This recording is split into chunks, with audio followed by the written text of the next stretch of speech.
Пані та панове, дорогі друзі, шановні колеги, ladies and gentlemen, dear friends, dear viewers, my name is Danylo Lubkivsky and I address you from Kyiv. The Kyiv Security Forum continues its special online meetings called Fight for Ukraine. It's the 65th day of Russia's genocidal war against our nation. Ukraine stays strong, Ukraine fights, Ukraine deters the Russian aggressor. Yesterday, the United Nations Secretary General visited Ukraine for the first time since Russia's invasion. Quite emblematic that during his visit, when he was physically in the town, several Russian rockets hit our capital, very close to Mr. Guterres. He said he was shocked. These rockets killed innocent people, including famous Ukrainian journalist Vera Hirich, and injured many. This rocket sent a clear message from Mr. Putin. He will not stop unless Ukraine and the international community crush and make his regime fail. Yesterday, the United States President Biden sent to the Congress a $33 billion request to fund more weapons and provide longer-term economic assistance for Ukraine.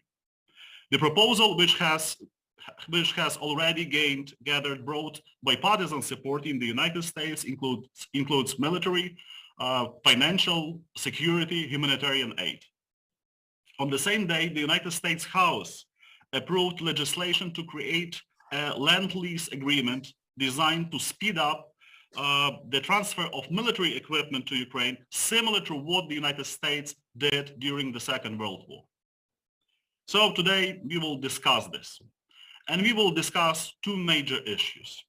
How to weaken Russia's aggressive potential to the degree that it could not invade and threaten its neighbors, as Defense Secretary Austin put it before yet another important meeting happened this week, of 40 nations at the military base in Ramstein, Germany. And the second question is how to strengthen, protect, and rebuild Ukraine, immediately igniting a strategic plan of recovery. I'm privileged and I'm glad to introduce our today's speakers. First of all, I'm glad to welcome Ambassador Michael McFaul, our good friend, the former United States Ambassador to Russia, and today the Director of Freeman Spogli Institute for International Studies at Stanford University. Thank you, sir, for being with us today. Great to be here. Natalie Jaresko, former Minister of Finance of Ukraine and former Executive Director of the Financial Oversight and Management Board for Puerto Rico. Thank you, Natalie, for being with us. Andriy Kobolev, former Chief of the Ukrainian state energy company Naftogaz. Thank you, Andriy, for joining our conversation. And Arseniy Yatsenyuk, former Prime Minister of Ukraine and today's Chairman of the Kyiv Security Forum. So let me start by addressing Ambassador McFaul. Excellency, State Secretary Antony Blinken said that in terms of Russia's war aims, Russia has already failed and Ukraine has already succeeded. Today you wrote in your Facebook that you think that Putin has failed already. How do you assess the current situation and developments, and is Putin able to acknowledge his defeat in your opinion? You're welcome, sir.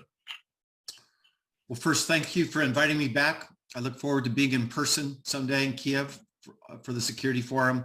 And I love being called His Excellency. That nobody does that here at Stanford anymore.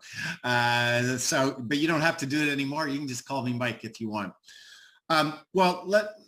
Why I wrote that, and I think it's important, especially in my country, the way we talk about Putin's invasion, his war. And I don't even like the word war because I don't consider it war when cruise missiles kill babies. And I run out of adjectives when I'm on television here in the United States. I work for NBC News to describe the horrors that have come with this invasion.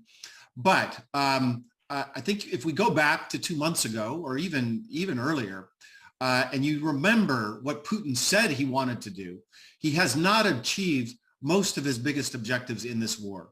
So I don't know what will happen in battles of this war still, right? There's still the Battle of Donbass. There may be future battles, but I think the war, it's unequivocally clear Putin has lost the war that he initiated against your country on February 24th.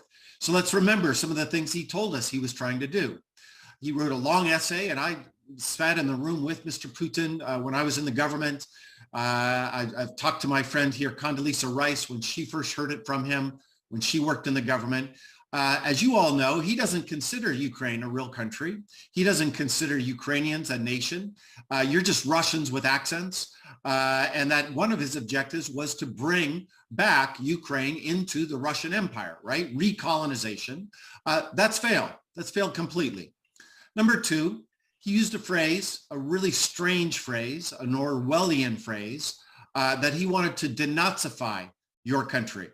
That was a code word for regime change, to eliminate your president, and I'm using that word diplomatically, to overthrow your government, to put his puppet in place. And they even speculated about who might be that next puppet that would lead, would rule, occupy Ukraine from Moscow. That failed. Third, destroy Ukrainian military. That failed.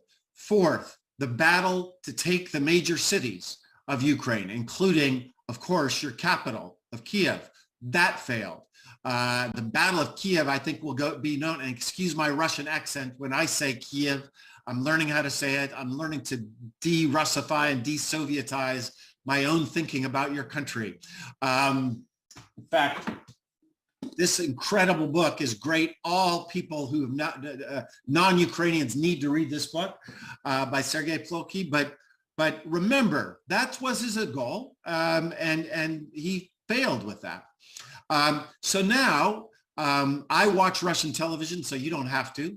And I listen to Mr. Putin, and I listen to his propagandists. They've now changed the objective of the intervention, the special military operation. They call it Special Military Operation Zashita Donbassa, right? In the defense of Donbass. That's different.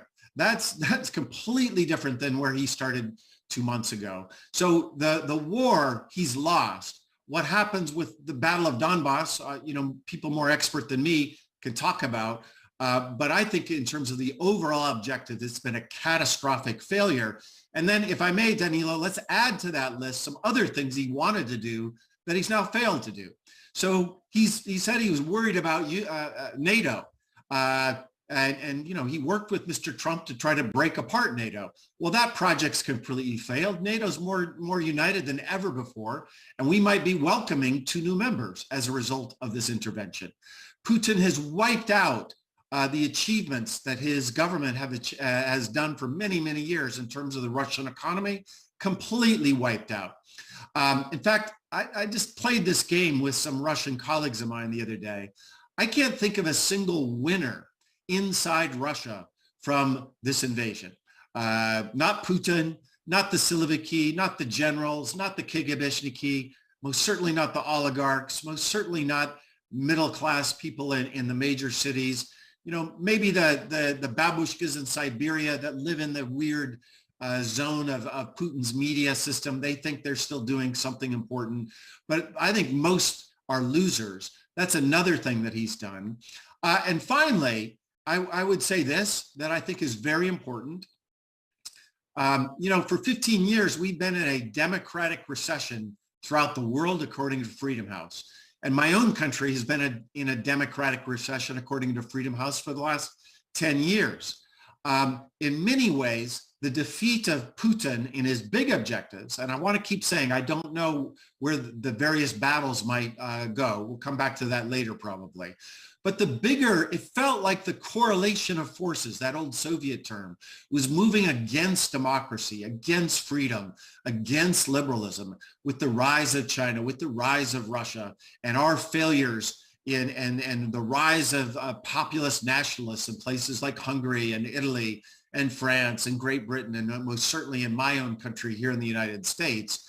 This feels like a moment where maybe those broader trends in the world could be turning, That's a tremendous achievement, first and foremost, to your government and your brave warriors and your brave citizens that have world implications that we have already all benefited from and might still benefit from, depending on what happens in the next phases of this war.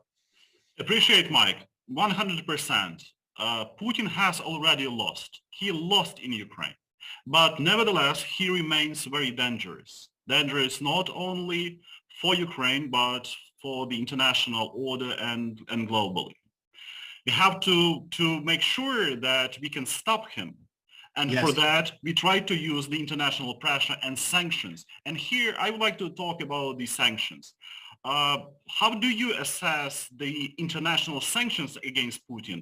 Is the system effective? What can we do more to bring him to account and to stop him? You're welcome.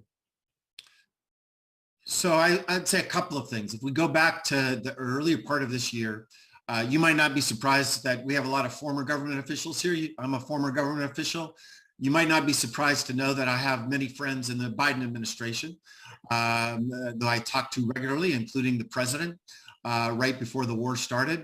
And when I look at their efforts, I would say they've done a great job in terms of fortifying NATO.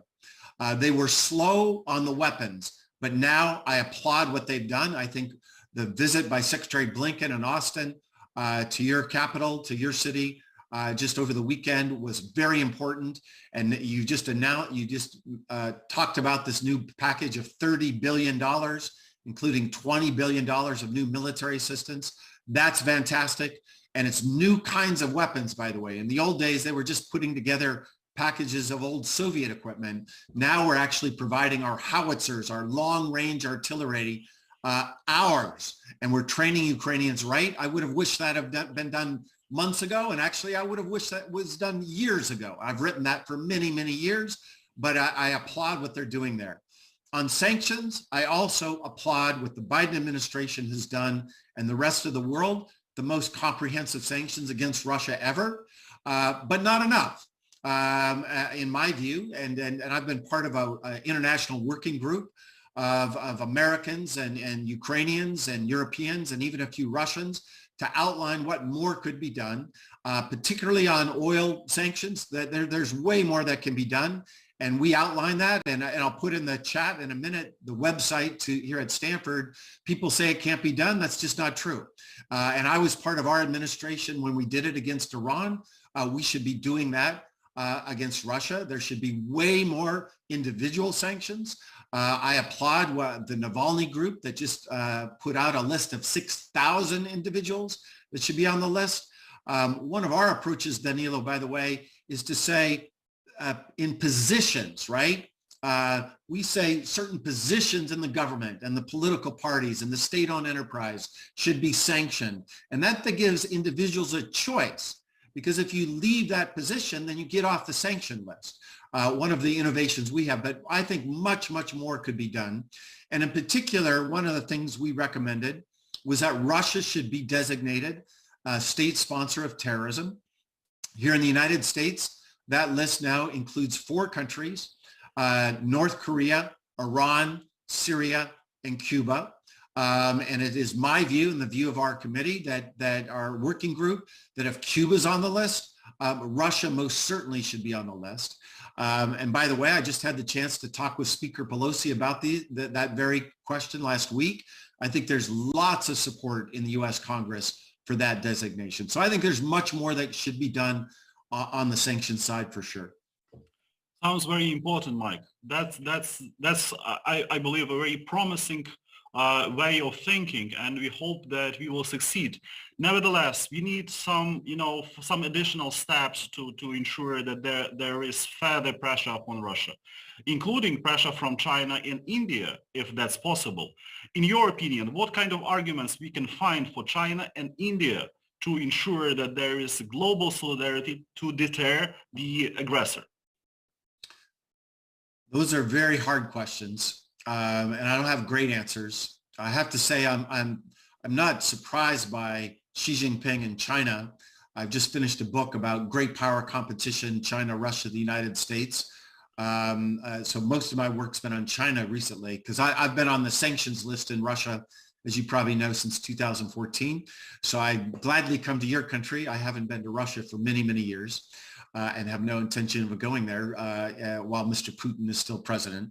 I wasn't surprised by Xi Jinping. I was disappointed by our Indian colleagues. I understand their arguments, but this is a moment of truth between the free world and the dictatorship, between good and evil. It's just that clear. And to say you're going to stand on the sidelines, I think is a position that I don't respect. I understand it, but I don't respect it. And I think we should do more to try to encourage our democratically elected leaders of India to understand that this is a moment in history when it matters, when there's clear right and wrong and they need to choose. One thing that can be done, which we did against Iran when I worked in the Obama administrations, are the threat of secondary sanctions. So oil and gas sanctions won't work unless you threaten secondary sanctions against India and China and every other country in the world for that matter. That would help to keep those less leaky. And let me be clear about some of the ideas about what we're talking about. A complete ban might be very difficult, but you can impose an import tax, tariffs on Russian oil into Europe to make it more expensive, to reduce their revenues. And another very important thing we did vis-a-vis Iran, which I think should be done now vis-a-vis Russia, is to set up escrow accounts, which is to say that Russia can import their oil and gas, but they can't get the money back, that they go into escrow accounts. And for certain kinds of humanitarian trade, as we did with Iran, that money can go back to Russia, but the rest of it remains outside of Russia until Mr. Putin ends his invasion of your country. And I think that is a unique way to think about. In the long run, we have to rethink, of course, oil and gas in Europe. You know, let me just tell you a story from my time. I worked on the Obama campaign for 2 years. We then won in 2008. I then joined the National Security Council in January 2009. When I worked on the transition, we wrote 5 major papers about how to rethink our policy towards Russia. One of the main papers was to reduce oil and gas exports, dependence of our allies and partners to Russia. And it's been just tragic, in my view, how little attention has been given to that. Finally, we're finally getting serious conversation about that, both in my country and in Brussels and in other European countries. And I hope this is the moment when we finally rethink forever this dependence on Russia, because we need to change this categorically as a way to have more autonomy and independence vis-a-vis Russia. And finally, Mike, how do you see the future perspectives of Russia, taking into account everything they did? Well, you know, I'm a political scientist here at Stanford, and I'd say we're really bad at predicting the future about revolutions and democratic change. As I wrote once, before revolutions happen, they seem impossible. After they happen, they seem inevitable, but we're bad at predictions. By the way, I worked 5 years in the US government. And let me report to you that the CIA is also bad about these predictions. They didn't get the Green Revolution right in 2009 in Iran when I was there.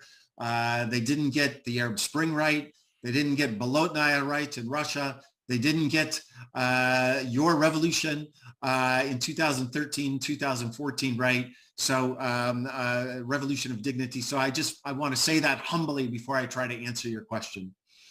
But I would say 2 things I think are clear. One, this is the beginning of the end of Putinism inside Russia. He was in power for 22 years. He has been in power for 22 years. And any country in the world that the leader has been in power that long, they begin to make mistakes.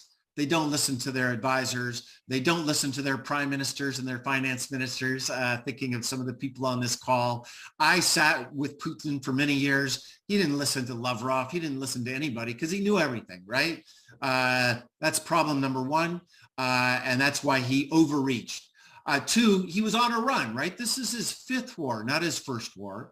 Remember, Chechnya, 1999, Georgia, 2008, Ukraine, your country, 2014. This is not the first war. It's the extension of that war in your country. Syria, 2015. And he thought he won all those and he could just keep going, made a giant mistake. In many ways, he reminds me of Brezhnev, who also went on a run in the 1970s when Marxist-Leninist regimes were taking hold all over the world. Vietnam, Laos, Cambodia, Angola, Mozambique, Nicaragua. And then he thought, okay, let's just go to Afghanistan. And we now know that that was the beginning of the end of the Soviet Union. And I think there's a lot of parallels here. I think he grossly miscalculated, mostly about your country and your will to fight. I've listened to Russians speak arrogantly about Ukrainians for decades.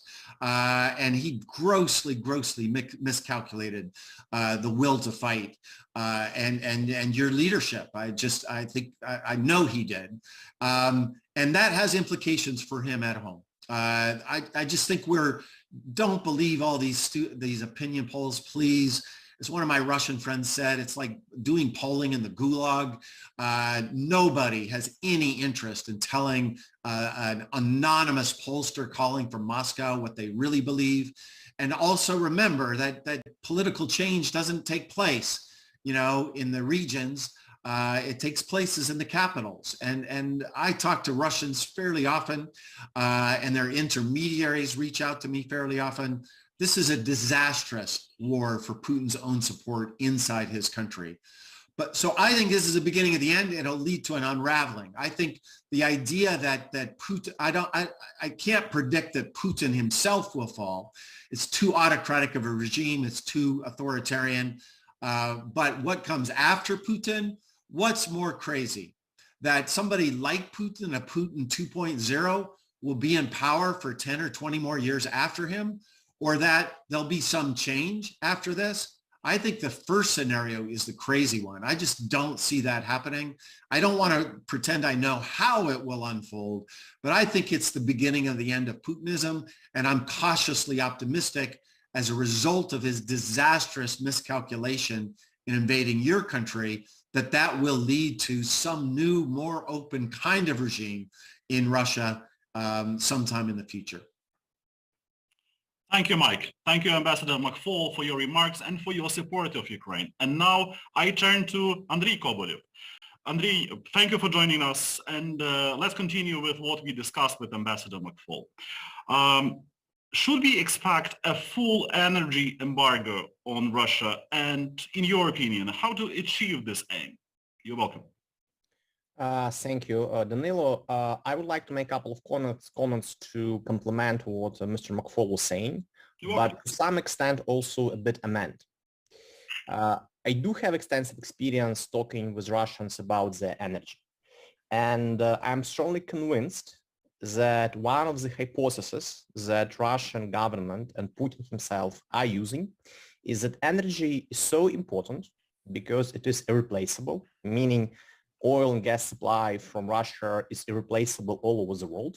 So when I'm talking about the world, I'm mostly referring to OECD countries, that no matter what they do, they will be always forgiven, embraced, and loved.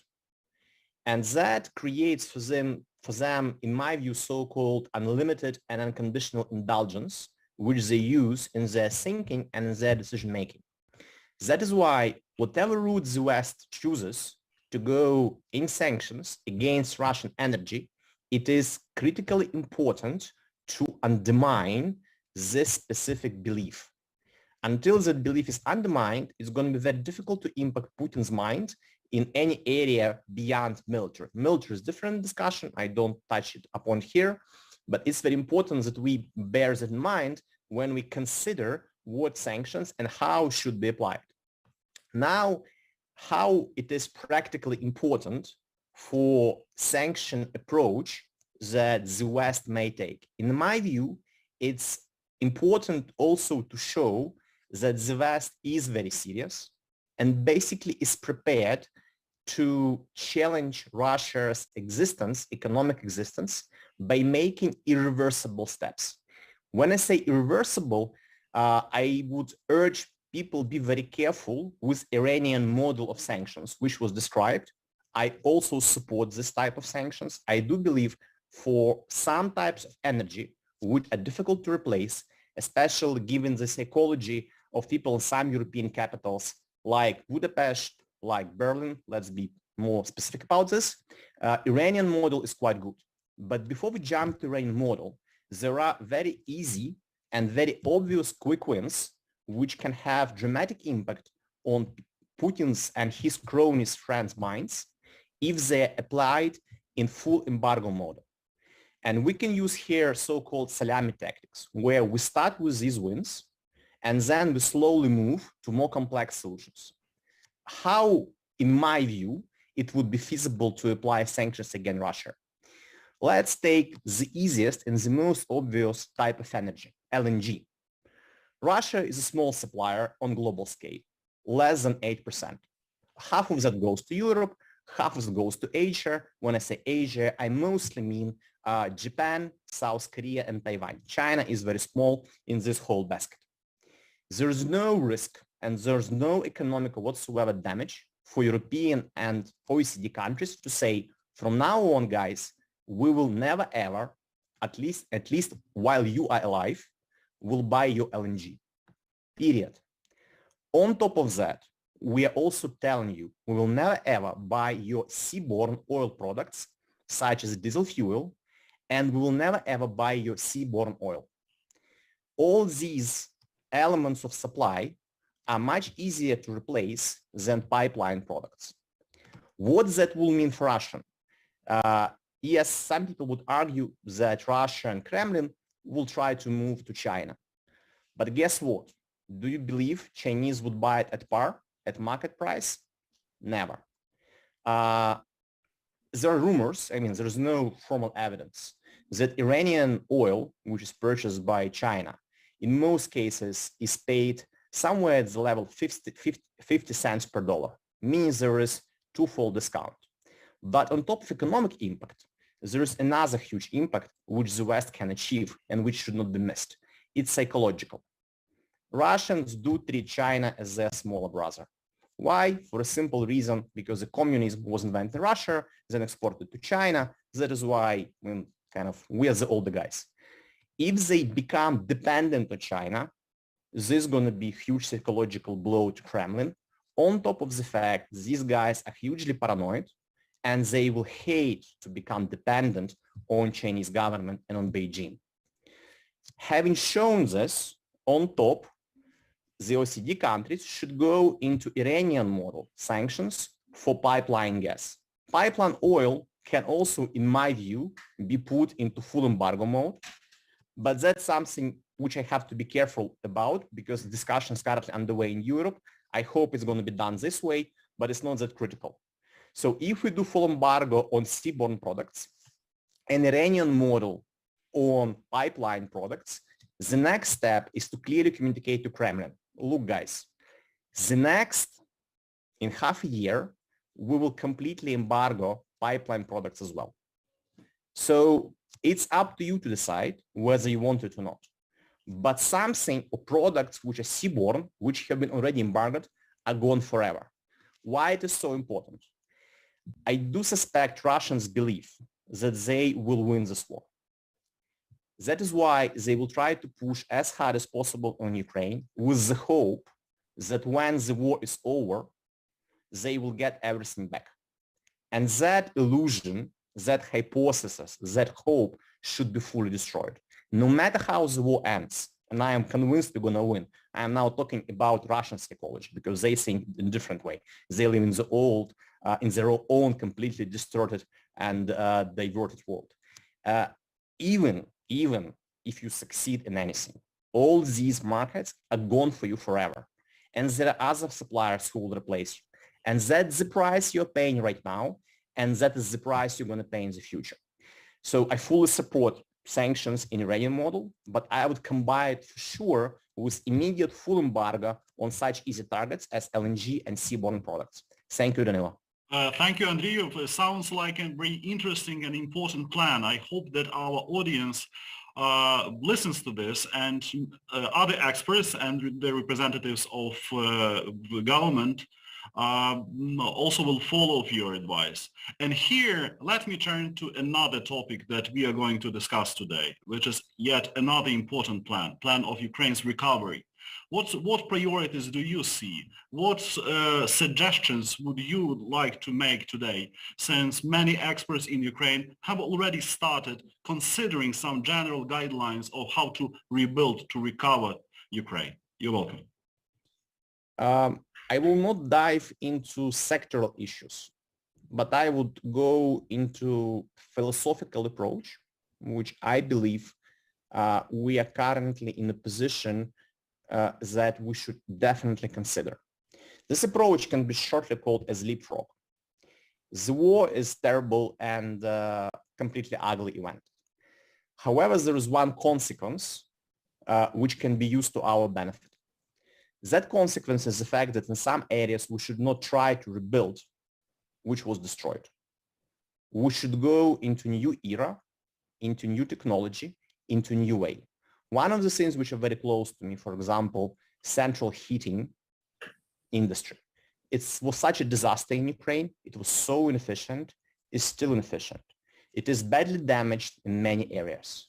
I would urge governments not to consider going back into old Soviet-style mode, but rather try to use this momentum, use the money which is currently, I hope, will be provided to Ukraine in the form of international support in any form which we expect, to create new system, to go 1-2 generations ahead. And that is true for many, many other areas. I do think we are now one step from big restructuring of Ukrainian infrastructure, Ukrainian economy, the way we do business, the way such things as mobile applications have become a complete necessity.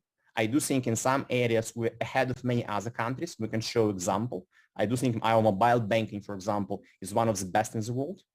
We should try doing the same in many other areas.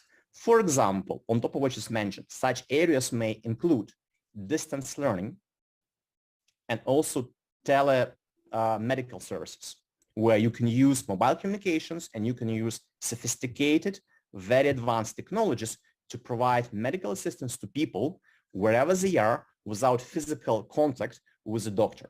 That's something which will be very necessary in the areas which were badly damaged by the war, where hospitals were destroyed, because we will not be able to rebuild them immediately. It's going to be too difficult. But leapfrogging into a new era of medical services, that makes perfect sense, as well as leapfrogging in many other sectors. Thank you, Danylo. Thank you, Andriy, for your remarks and for being with us. It sounds like we have a unique chance to establish, to build a new country. And now I turn to Natalie Jaresko. Natalie, I'm so happy to see you, and thank you for everything you do for Ukraine today. In your opinion, Ukraine is in dire economic and humanitarian plight today. What's your assessment? How do you see the picture? You're welcome. Thank you, Danylo. I'm happy to be here as well. I think the current situation is dire. I compare it to when they initially invaded in 2014, and it's dire in a different way than in 2014. The budget deficit that the country is running at somewhere between $5 and $10 billion a month is something that was unexpected, and that the world is our partners are only coming to understand now, in part with President Biden's proposal yesterday to provide $8 billion in direct economic assistance to Ukraine. He's committing the United States to close part of that gap. But our G7, G20, and international partners have to close the remainder of that gap. That money is solely to meet the most basic social needs in the country. That's pensions, that's salaries for our medical personnel, that's salaries to our soldiers, and that is payments to the families of our soldiers. The most basic infrastructure rebuilding in areas that are being retaken from Russian occupation, you need to immediately ensure that that infrastructure is put back in place, water, heat, electricity, to the maximum extent possible. So keeping Ukraine functional at a time when about 40% or more of business is not paying taxes, is not operational, is really critical. Although businesses are trying, to move and adapt from the most hard-hit areas to areas in central Ukraine or western Ukraine, even moving sometimes to Europe, it's not going to be enough. So right now there is an urgent macro financial assistance needed to maintain governance in Ukraine. I think that the situation, though, as dire as it is, has been helped tremendously by the reforms that started in 2015, 16, and then continued. If it were not for the banking reform that was done then, the cleanup of the banking system, you wouldn't have what you see today, which is a very functional banking system serving Ukrainians throughout the country, except for the areas that are under massive missile attack. If we didn't have the macro financial stability that we created in 15, 16, and afterwards, and the budgetary closure that we had then, you wouldn't have the military that you see today. It was through making 5% of GDP targeted and spent from 2015 forward on national security that we built the military that is serving Ukraine, Ukrainians, and the whole world today in fighting this fight.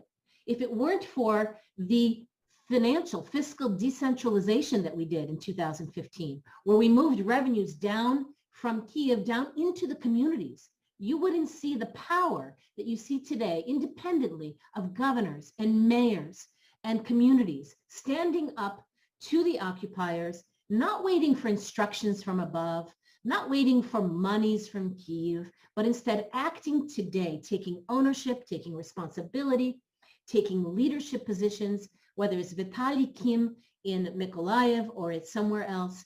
You see that fiscal decentralization that occurred empowered our communities. It made them capable today of standing up, not waiting for a pyramid instruction from above. While Kyiv is busy managing a war and managing foreign policy and foreign relations, communities are standing up to the occupiers on their own and doing everything they need to do. And so I think it's really important that you have to add to that digitization, which started back in 15, 16, and then continued now with this mobile app GIA, but not only that. All of those things enabled the resilience that you're seeing in the economy today, notwithstanding the tragedy and the horrific war that's going on. And I think that those two combinations have to be looked at together. It is an extremely resilient economy that's responding to the horrors and the tragedies. And it is an economy that is very decentralized, an economy that is able to function, notwithstanding a lot of what's happening. Thank you, Natalie. I have another question to you, if I may. If we speak about some general ideas, what should be done for Ukraine in the process of its recovery or re-establishment of a brand new country? Definitely we have to speak about some practical terms. How to achieve this? I mean, how to implement an apparent new Marshall Plan for Ukraine?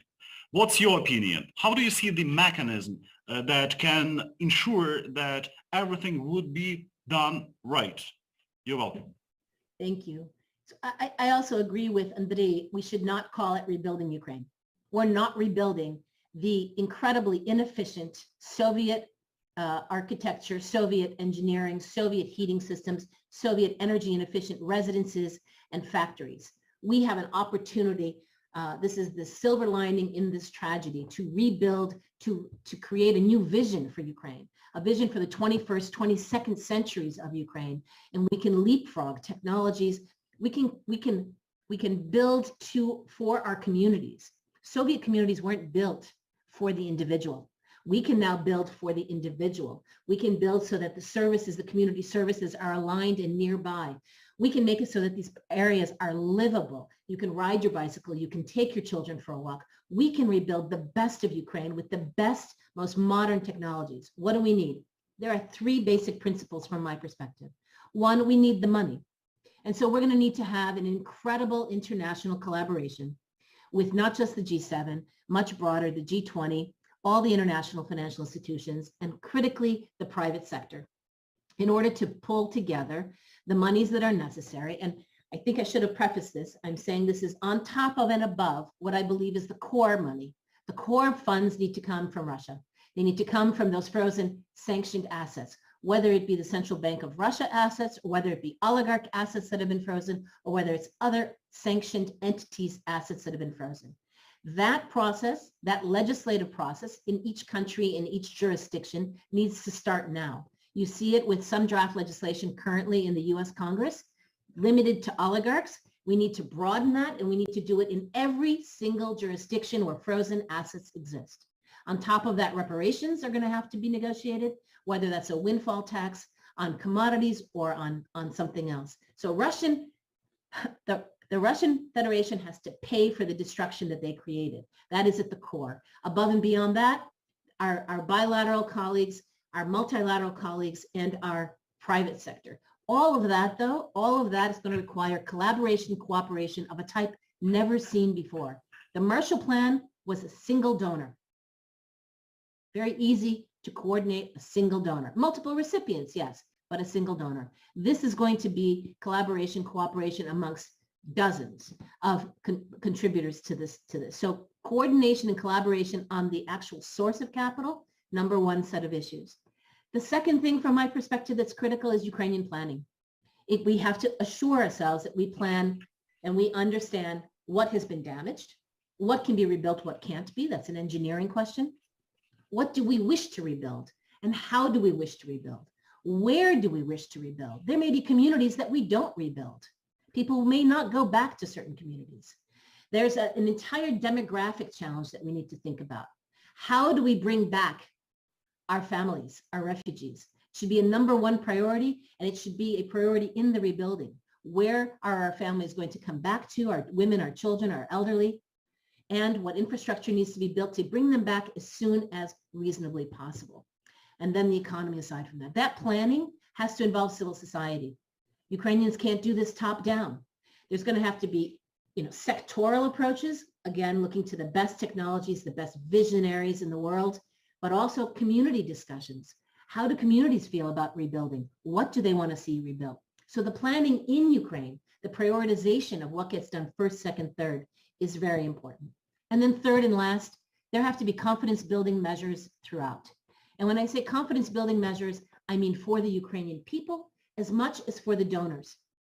Everyone's going to want to know that the monies are used as efficiently and transparently as possible. So the number one issue is going to be a procurement system that is not only transparent, but is audited regularly, that is reported on regularly, and I mean monthly, quarterly at a minimum, where there is confidence being built amongst the population in Ukraine that the monies are being used for the population, as well as for the donors to ensure that they understand that not a penny, not a euro has gone elsewhere. And in addition to those confidence building measures on procurement, I think there needs to be confidence building to bring in the private sector in the state and in the size that we want it.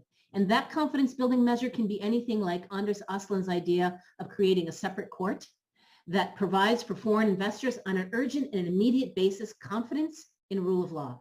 It can be based on Ukrainian law with judges from the UK or elsewhere. It can be done as precedent has been set elsewhere. But while judicial reform continues its pace, we cannot wait. We need to provide confidence building measures to the business sector to come in now and rebuild. Part of that will be security. Part of that will be rule of law. Part of that will be political risk insurance, which needs to come from the home countries of these businesses. But the way I look at this process, it's the collaboration and the raising of money. It's the planning and the vision of the country we want to rebuild. And third, it's the confidence building measures to make everyone feel secure in a process that's going to take not 1 year, not 2, but a decade or more. Thank you, Natalie. Sounds great. You know that personally, I miss you very much, and I hope that your experience and knowledge will contribute to these efforts that may help establish new country in Ukraine. And now I invite Arseniy Yatsenyuk to make his concluding remarks and to give his perspective of how can we move forward. You're welcome, sir. A lot has been done in 2014. We actually started this process. But my take is as follows. First, we need to win this war. This is the key precondition. And I want to commend personally President Biden and both Democrats and Republicans for their staunch support of the Ukrainian people. The US administration marshaled an unprecedented support of Ukrainian fight against the Hitler-style Putin. Second, we need to rearm Ukrainian military. And the decision of the free world, mainly the US and G7, to supply defensive and offensive weapons to Ukraine, which sticks to the NATO standards, is of a historic role, because we need to get rid of everything that resembles Soviet style, starting with the command and control issues and ending with the weaponry that Ukrainian military have to possess. Third, we need to build Ukraine from the scratch. But we have an awesome, amazing bedrock of Ukraine, which is the Ukrainian people. Unbelievable unity of every single Ukrainians in their desire to fight like hell for the country, for the homeland, for the families, and for the future of Ukraine. So there is a bedrock, but new Ukraine has to be completely different that we had Ukraine before the war started. We need to have vibrant democracy, strong institutions, a very solid political system, media freedom, real fight against corruption, and market-based economy. Fourth, in order to achieve these goals, we need to sustain, we need actually to survive. You've already mentioned that we are running a huge budget deficit. It's around from $5 to $7 billion per month, just per month, not per year. We do remember with Minister Jaresko when we ran similar budget deficit per year. I strongly believe that the IMF tools that are right now in place are outdated. We cannot no longer rely on these kind of conventional, I would say, MFA programs provided to Ukraine. This has to be different. I will provide you with the numbers. You know that we already got $5.2 billion of different kind of financial assistance, but only $221 million were of grants. The rest of the stuff is loans. Ukraine is not ready to repay these debts in the current financial shape. But in order to repay these debts, I kindly request, and I beg my friends in the United States, Ambassador McFaul, Minister Jaresko, to send a clear message to our friends in the US Congress. A new legislation have to be passed by the Congress. Legislation that will open a chance both to seize and liquidate Russian private and sovereign assets. Because an overall amount of the assets that have been frozen in the entire world, I mean Russian assets that have been frozen, is around $1 trillion. Russia has to pay the bill. Russia has to offset the damage. And we already have these kind of assets. We have the cash. We have the Russian cash. But the global system isn't ready for these kind of decisions. So we have to realize that we are living in a completely different world. And this world needs new type of decisions, new approaches, both in terms of financial, I would say, prosecution and criminal prosecution. If we rely on ICC and ICJ, we're going to wait for decades. And I'm not sure whether we will succeed in order to bring to justice Putin and another bastards responsible for these kind of atrocities and crimes against humanity and war crimes. So something different that resembles a Nuremberg process has to be established. This is an action plan which have to be executed by the free world as quick as possible. I always say, unpunished evil always goes back, always. So we have to punish this evil. We have to win this war. I am confident that we, as the free world, with the support of the US administration, with the support of the European Union, of UK, we will win this war. And in order to make Ukraine a robust, strong, and really successful country, a new kind of plan is to be in place. Biden von der Leyen plan. This is the plan for Ukraine. I thank you, Mr. Prime Minister.